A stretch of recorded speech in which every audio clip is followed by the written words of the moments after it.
നമ്മളിന്നൊരു keema beef റൈസാണ് നമ്മളിന്ന് ഉണ്ടാക്കാൻ പോകുന്നത്. അതിന് വേണ്ടി നമ്മളൊരു 500 ഗ്രാം മിൻസ്ഡ് ബീഫ് എടുത്തിട്ടുണ്ട്. 1.5 കപ്പ് അരി നന്നായിട്ട് കഴുകി, ബാസ്മതി റൈസാണ് എടുത്തിട്ടുള്ളത്. ഒരു 20 മിനിറ്റ് സോക്ക് ചെയ്യാൻ വെച്ചിരിക്കുന്നതാണിത്. പിന്നെ വലിയ സവാളയാണെങ്കിൽ ഒരു വലിയ സവാള, ചെറുതാണെങ്കിൽ 2 സവാള, 2 തക്കാളി, 2 പച്ചമുളക്, പിന്നെ ജിഞ്ചർ ഗാർലിക് പേസ്റ്റ് ആവശ്യമുണ്ട്. പിന്നെ മഞ്ഞൾപ്പൊടി, മുളക് പൊടി, നമ്മുടെ മല്ലിപ്പൊടി, ഇത്രയും കാര്യങ്ങളാണ് നമുക്കിതിന് മെയിനായിട്ട് ആവശ്യമുള്ളത്. അപ്പോൾ നമുക്കിതൊക്കെ ഒന്ന് കട്ട് ചെയ്തെടുക്കാം. നമ്മൾ സവാള നന്നായിട്ട് ചെറുതായിട്ട് അരിഞ്ഞു വെച്ചിട്ടുണ്ട്. തക്കാളി, ഇഞ്ചി, വെളുത്തുള്ളിയും പച്ചമുളകും കൂടി ഒരുമിച്ചിട്ട് പേസ്റ്റ് ആക്കിയിട്ടുണ്ട്. പേസ്റ്റ് ക്രഷ് ചെയ്തെടുത്തിട്ടുണ്ട്. പിന്നെ നമ്മൾ ആദ്യം എണ്ണയിലിടാൻ വേണ്ടി കുറച്ച് ഒരു ബേസിൽ ലീഫും, ജാതിക്ക 2 എണ്ണം, പിന്നെ 2 ഏലക്ക, പിന്നെ പട്ട, ഇത്രയും ഞാൻ എടുത്തു വെച്ചിട്ടുണ്ട്. നമ്മളൊരു പാൻ അടുപ്പിൽ വെച്ചിട്ടുണ്ട്. അതിലോട്ട് ആവശ്യത്തിനുള്ള എണ്ണ ഒഴിച്ചു കൊടുക്കുക. ഒരു 1 ടേബിൾ സ്പൂൺ അല്ലെങ്കിൽ 1.5 ടേബിൾ സ്പൂൺ എണ്ണ മതി. അത് ഒഴിച്ചു കൊടുക്കുക. എണ്ണ ചൂടായി വന്നതിന് ശേഷം നമ്മൾ മാറ്റി വെച്ചിരിക്കുന്ന ബേസിൽ ലീഫും കറുവപ്പട്ട അതൊക്കെ ഒന്ന് ഇട്ട് കൊടുക്കാം. എണ്ണ ചൂടായിട്ടുണ്ട്. നമുക്കിനി അതിലോട്ട് നമ്മൾ വെച്ചിരിക്കുന്ന സാധനങ്ങൾ, മസാല കൂട്ട്, അതൊന്ന് ഇട്ട് കൊടുക്കാം. ഇനി ഇതിലോട്ട് നമ്മൾ കുഞ്ഞു കുഞ്ഞായിട്ട് അരിഞ്ഞു വെച്ചിരിക്കുന്ന സവാള ഇട്ട് കൊടുക്കാം.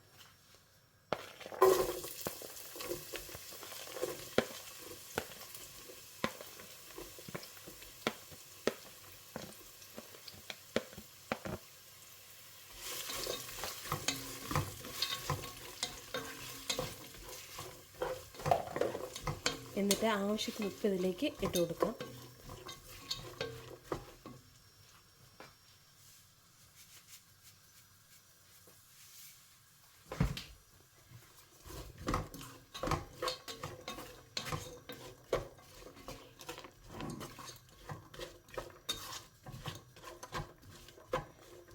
ഈ സവാള പെട്ടെന്നൊന്ന് വാടി വരുന്നതിന് വേണ്ടി നമുക്കൊന്ന് ഇത് അടച്ചു വെച്ച് കൊടുക്കാം ഒരു 10 മിനിറ്റത്തേക്ക്.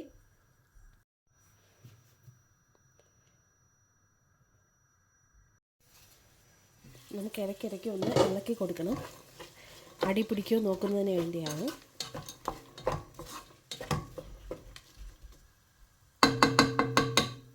ഒരു മീഡിയം ഫ്ലെയിമിൽ ഇത് വച്ച് കൊടുക്കണം. ഏകദേശം സവാള ഒന്ന് വാടി വന്നിട്ടുണ്ട്.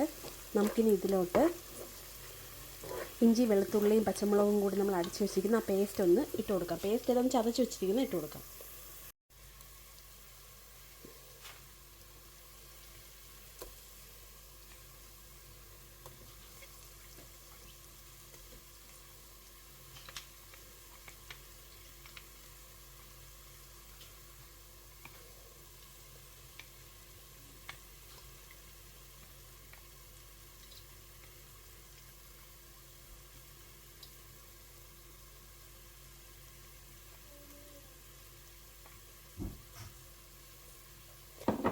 ഒരു വലിയ കഷ്ണം ഇഞ്ചിയും, വലുതെന്ന് വെച്ചാൽ ഒത്തിരി വലുതല്ല, ഒരു മീഡിയം, ആ കഷ്ണം ഇഞ്ചിയും, 5 വെളുത്തുള്ളി അല്ലിയും, 2 പച്ചമുളകും ആണ് ഞാൻ ഈ ചതച്ചെടുത്തിട്ട് ഇതിലേക്ക് ഇട്ടിരിക്കുന്നത്.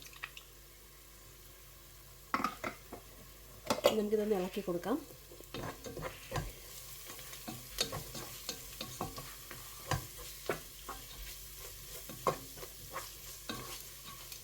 നന്നായിട്ട് ഈ പച്ചമണമൊക്കെ മാറി ഈ സവാളയുമായിട്ട് ചേരണം. അതുവരെ നമ്മളൊന്ന് വെയിറ്റ് ചെയ്യണം.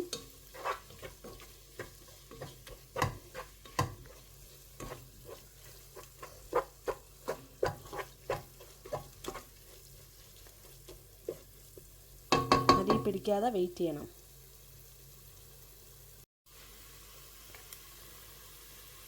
ഏകദേശം നമ്മുടെ ഇഞ്ചി, വെളുത്തുള്ളി ചതച്ചതും നമ്മുടെ സവാളയൊക്കെ കൂടി ഒന്ന് നന്നായി റെഡി ആയിട്ടുണ്ട്. നമുക്കിനി ഇതിലോട്ട് തക്കാളി ഇട്ട് കൊടുക്കാം. 2 തക്കാളിയാണ് നമ്മൾ അരിഞ്ഞു വെച്ചിരിക്കുന്നത്. ഒന്ന് ഇട്ട് കൊടുക്കുകയാണ്. ഇതൊന്ന് ഇളക്കി കൊടുക്കാം.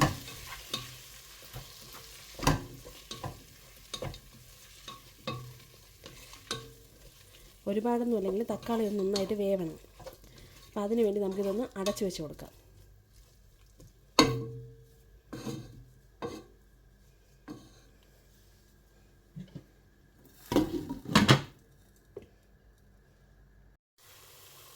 തക്കാളി നന്നായിട്ടൊന്ന് വെന്ത് ഉടഞ്ഞ് ചേർന്നിട്ടുണ്ട്. നമുക്കിനി ഇതിലോട്ട് പൊടികൾ ചേർക്കാം.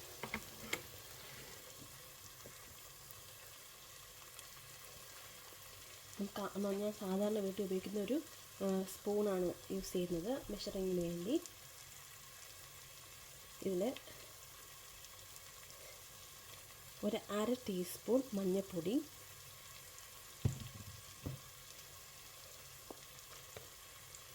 1 ടീസ്പൂൺ മുളക് പൊടി. നിങ്ങൾക്ക് എരിവ് കൂടുതൽ വേണമെന്നുള്ളവർക്കാണെങ്കിൽ സ്പൈസി ആയിട്ടുള്ള ഉപയോഗിക്കാം. മുളക് പൊടി, 1 ടീസ്പൂൺ മല്ലിപ്പൊടി, ഇത്രയും ചേർത്ത് കൊടുത്തിട്ടുണ്ട്. ഇനി ഈ പൊടികളുടെ പച്ചമണം മാറുന്നത് വരെ നന്നായിട്ടൊന്ന് ഇളക്കി കൊടുക്കണം.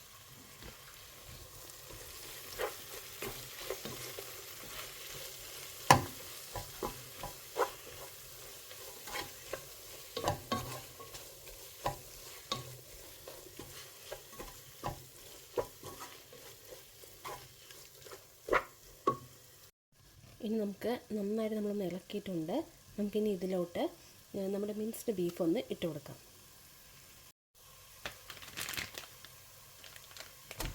ഇട്ട് കൊടുത്തു. ഇനി നമുക്കിത് നന്നായിട്ട് ഒന്ന് ഇതിലോട്ട് ചേർത്ത് കൊടുക്കണം. ഡിവൈഡ് ചെയ്ത് ഈ ചുവപ്പ് കളർ ഉണ്ടല്ലോ, ഇത് മാറി നല്ല ബ്രൗൺ കളർ ആയിട്ടിത് വരും. അതുവരെ നമ്മളിത് റെഡിയാക്കണം, കുക്ക് ചെയ്യണം നന്നായിട്ട്.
ഇത് കുക്കായിട്ട് വരുമ്പോഴത്തേക്കും ഈ ബീഫ് ഫുള്ളായിട്ട് വിട്ട് നല്ല ഒരു സെപ്പറേറ്റ് ആയിട്ടുള്ള ഈ ബ്രൗൺ കളറായിട്ട് വരും. ചുവപ്പ് കളർ ഫുള്ള് മാറും, റെഡ് കളർ അത് ഫുള്ള് മാറി നല്ല രീതിയിൽ ഒന്ന് കുക്കായി വരും. അതുവരെ നമ്മളിത് ശരിയാക്കണം.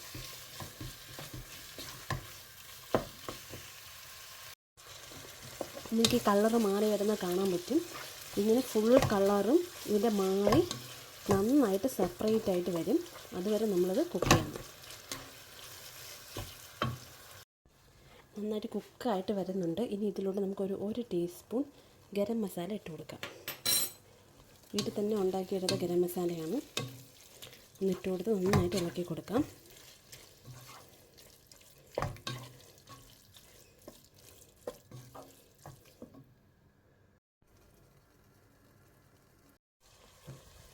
ബീഫ് നന്നായിട്ട് കുക്കായിട്ട് വന്നിട്ടുണ്ട്. റെഡ് കളറൊന്നും ഒരിടത്തുമില്ല. നമുക്കിനി ഇതിലോട്ട് റൈസ് ചേർക്കാം. റൈസ് ചേർത്ത് കൊടുക്കുകയാണ്. 1.5 കപ്പ് റൈസാണ് നമ്മൾ ഇതിന് വേണ്ടി ഉപയോഗിക്കുന്നത്. 20 മിനിറ്റ് വെള്ളത്തിൽ കുതിർത്ത് വച്ചതിന് ശേഷം നമ്മൾ ഒന്ന് വെള്ളമൊക്കെ മാറ്റിയിട്ടെടുത്ത റൈസാണ്. നന്നായിട്ട് നമുക്കിനി റൈസ് ഇതിലോട്ടൊന്ന് മിക്സ് ചെയ്യാം. നമ്മുടെ കീമയിലോട്ട്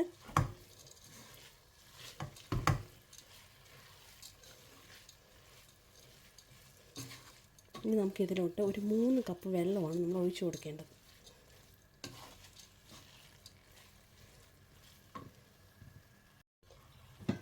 ഞാൻ നേരത്തെ അടിച്ചിട്ട് വെച്ചിരുന്ന ഇഞ്ചി വെളുത്തുള്ളി പേസ്റ്റ് ഇല്ലേ, അതിൻ്റെ ബാക്കി ഉണ്ടായിരുന്ന ജാറിൽ ആ വെള്ളം കൂടി ഞാൻ മിക്സ് ചെയ്തെടുത്തിട്ടുണ്ട്. അങ്ങനെ 3 കപ്പ് വെള്ളം ഞാൻ എടുത്തിട്ടുണ്ട്.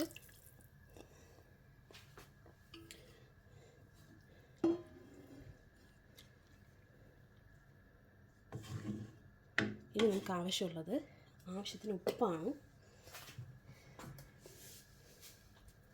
ഉപ്പും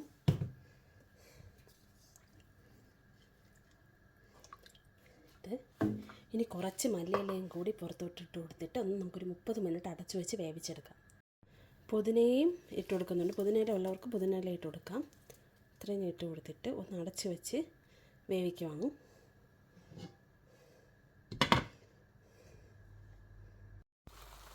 അങ്ങനെ ഫൈനലി നമ്മുടെ ബീഫ് കീമ റൈസ് ആയിട്ടുണ്ട്.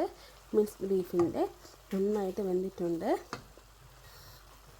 തീയൊക്കെ ഓഫ് ചെയ്തിട്ടുണ്ട്. നമുക്കിത് റൈത്തയിലൂടെയോ സലാഡിലൂടെയോ കഴിക്കാം. നല്ല ടേസ്റ്റുള്ള സാധനമാണ്. ഈസിയായിട്ട് നമുക്ക് ഉണ്ടാക്കിയെടുക്കാം.